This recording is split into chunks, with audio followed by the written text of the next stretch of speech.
So the Jaguars are going to open up their 30th season at the bank on Sunday against Cleveland Browns, with both teams coming in 0-1, but in different ways. Jaguars defense looking really good with the new defensive coordinator and some of the new schemes and the attack that we saw against a Miami offense that is very potent. Pretty upbeat first half, and you felt really good even into the third quarter, and then all of a sudden that wild swing where there was a 14-point swing happening within a matter of almost seconds. Travis Etienne on his way to the end zone fumbles as it's punched out, and on the very next play after Miami gets the possession, an 80-yard touchdown throw to Tyreek Hill, who had his own newsworthy events leading up to the game, which we'll get to in a second. So Jaguars fall ultimately 20-17 in Miami, while Cleveland got thumped at home against Dallas Cowboys.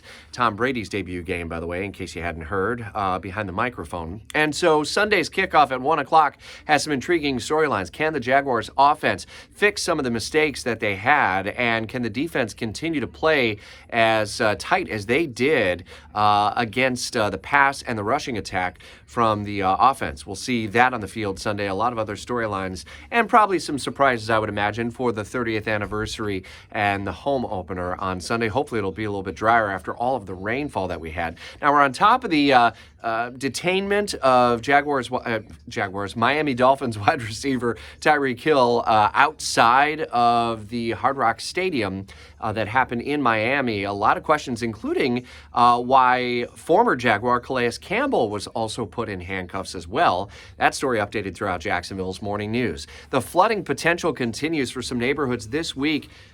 Some neighborhoods have already seen upwards of 12 inches or more of rain just since last Tuesday, and the pattern stays wet and saturated for the next several days. Meteorologist Corey Sima and Garrett Biedenbaugh are tracking that, and the onshore winds that we have, plus the tropics, which will likely see a named storm make landfall somewhere around the Louisiana-Texas coastline by midweek. The rest of the tropics are active, but not nearly as active as they could be for the peak of the hurricane season, which, by the way, September 10th is the 60th anniversary of Dora and the landfall in Jacksonville, the last time that we've actually had a landfalling hurricane in Duval County. It's been that long. We are on borrowed time, certainly here. Thankfully, nothing like that is developing in the short or long term still. Follow updates, Talking the Tropics with Mike Burrish at WOKV.com. We have two more chances for you to win $1,000 at 8 a.m. and 10 a.m. Listen for the payroll payout keyword.